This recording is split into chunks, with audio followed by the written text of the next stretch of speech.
Okay.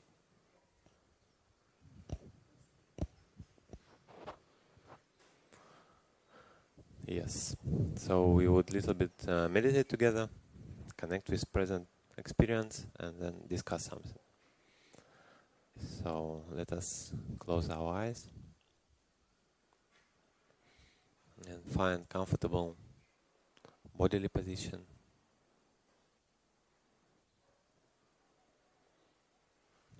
where the body is straight and also relaxed.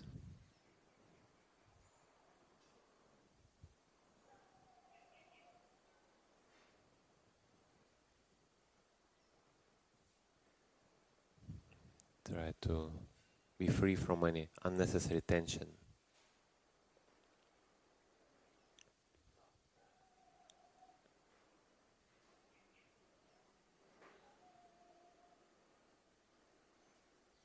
Also any mental discomfort or tension, any worries about past or future. We don't need them now.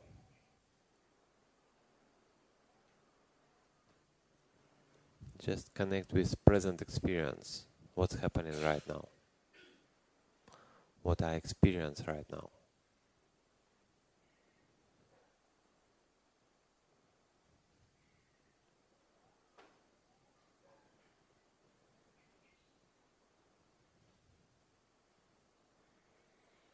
Also maybe with light attitude of joy and gratitude that we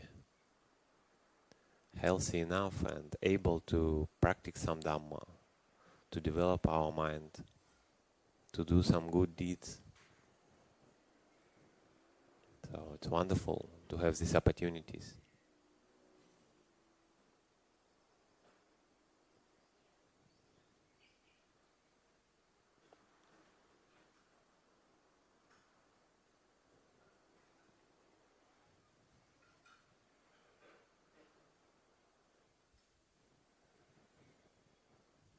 And just again try to connect with present experience. Whatever it may be, any experience from the senses. Maybe bodily sensations, or any sounds.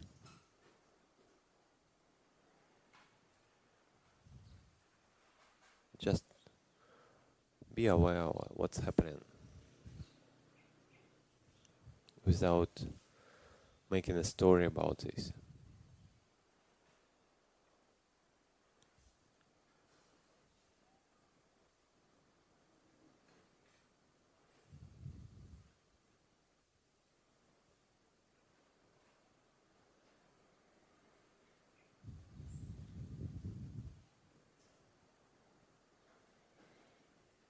And trying to keep this mindful attitude.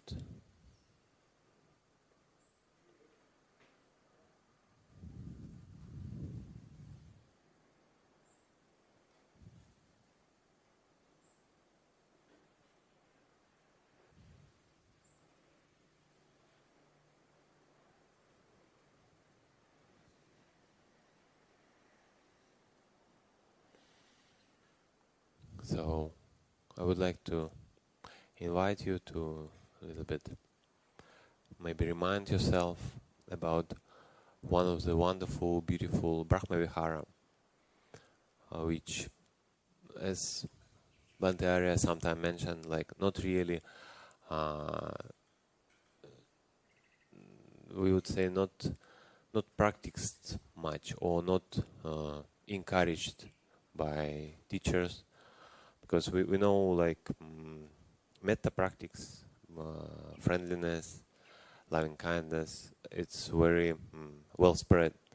Karuna as a compassion, also thanks to Mahayana Buddhism, it spread also very well.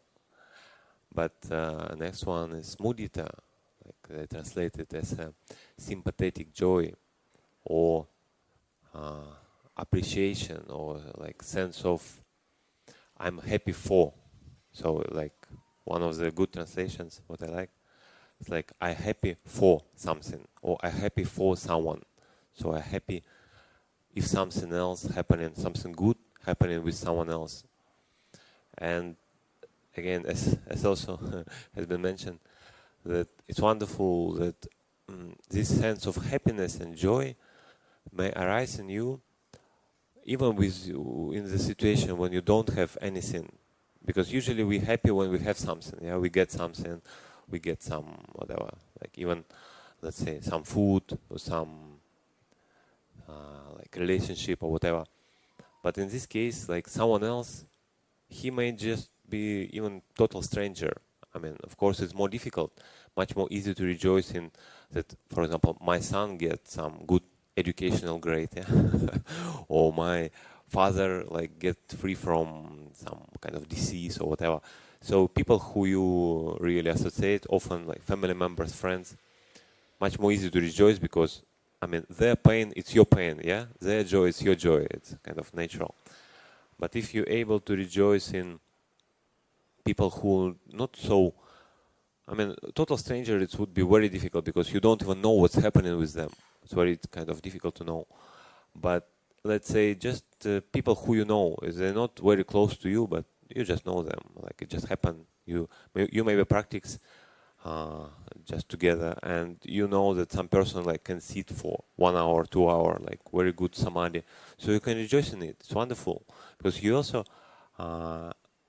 like appreciate this quality. You want to develop this quality to have a good samadhi, and you see the kind of manifestation of these qualities.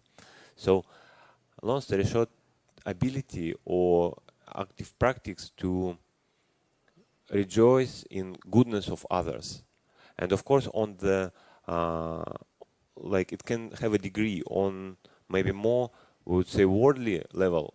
It can be the source of this joy can be some worldly attainment, like your neighbor got a new car, for example, and instead of feel jealous because maybe it's a good car and you also would like, you may feel just joyful for him. Oh, it's so wonderful, like he have a good car now, all his family can move easily and without any problem, whatever, or any like house or anything like worldly things, and you just feel like genuine, like real joy for him. As it has been mentioned, it's really a good counterpart for jealousy. If one feels jealous, like, you know, not like this, to prevent feelings of jealousy, it's wonderful to develop this joy for good of others, kind of as a practice. But as an antidote, if you already feel some jealousy, if you feel, okay, I mean, I would love to have, and this jealousy would obstruct you to be happy. You know, this jealousy or envy, it's not a pleasant feelings, yeah? Like it's like, I'm not happy, I'm not satisfied with my condition, and I want his condition. So it's unpleasant. But if you just be happy for him, suddenly you become satisfied.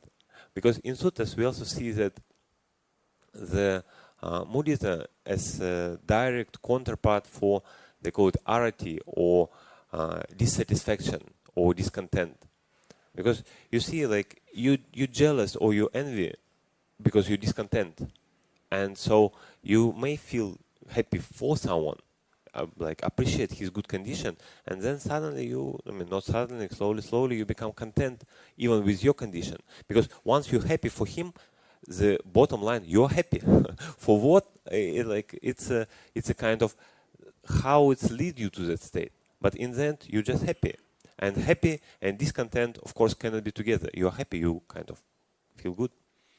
Also, maybe good things to notice that when we try to understand the word mudita from language point of view, teacher says that it's kind of etymologically, like root and so on, like how they form the words. It's very close to two words what we already know. One word is pamoja or pamoda. It's a kind of pleasure or delight, we would say, joy, what come to, like, before piti. They say pamoja is like small piti, and piti is a joy what come with strong meditation practice. So this kind of joy. And another word what's related, it's anumodana.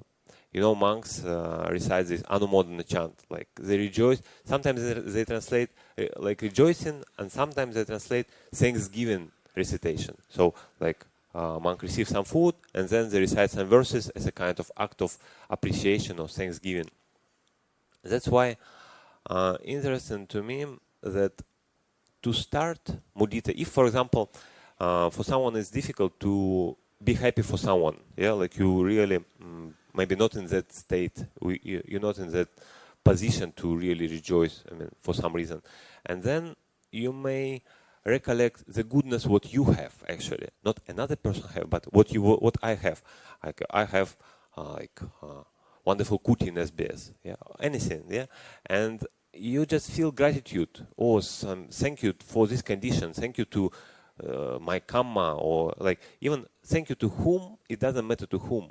Important thing is to feel this gratitude, and this sense of gratitude, sense of appreciation of my condition, can generate this kind of mudita as a beginning. Of course, if you only rejoice in your own good, it will be not complete mudita, because all Brahma Viharas, they are kind of meant to be spread all around. As a metta practice, for example, you feel kind of friendliness or loving kindness, and you wish everyone to be happy, so you spread it all around.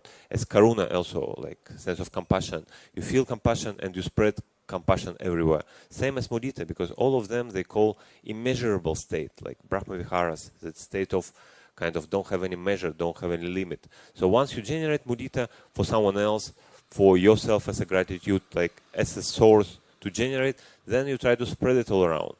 I'm kind of rejoice in all goodness what all beings may have. Also, another part, we always like to practice Brahma Viharas as a wish. Like metta, we are like, may you be happy, may you be free from suffering, as a karuna. But in mudita, like I rejoice in goodness of another.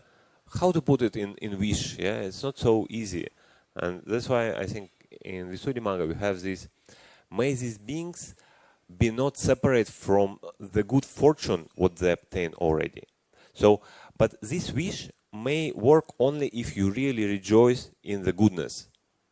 Because if you just wish for them, let them not be separate from their good fortune or whatever, I mean, it's not very mudita, just a wish, good wish. But if you rejoice, like genuinely, again, like you rejoice in goodness, what they have, and you wish them to continue to have all this goodness, not be separate from this. So this may help you to kind of put this mudita in a wish, in a way. But I would say it's not a very direct mudita. Again, we kind of, this Brahma Vihara always help us to feel this kind of selflessness, May you be free from suffering, may you be happy, may you be able to rejoice in good fortune and so on. So that's why it's, I think, tendency to put it in terms of wish. And it's wonderful, it's a really wonderful state of mind, like selfless. So, yes.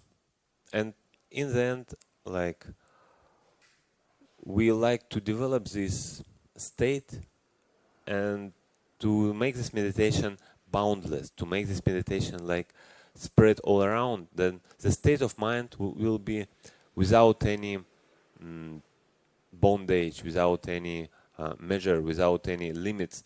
So this mind is kind of joy for good of others, and this joy is kind of all around. So wonderful feelings, wonderful state of mind. So I wish all of you to kind of find this joy for good of others and develop this to the state where it's kind of don't have any limits, not only for my family, not only for my people who I love, just for everyone. I rejoice in the goodness. And imagine you don't have any envy, don't have any jealousy. So it's wonderful. Sadhu, sadhu, sadhu.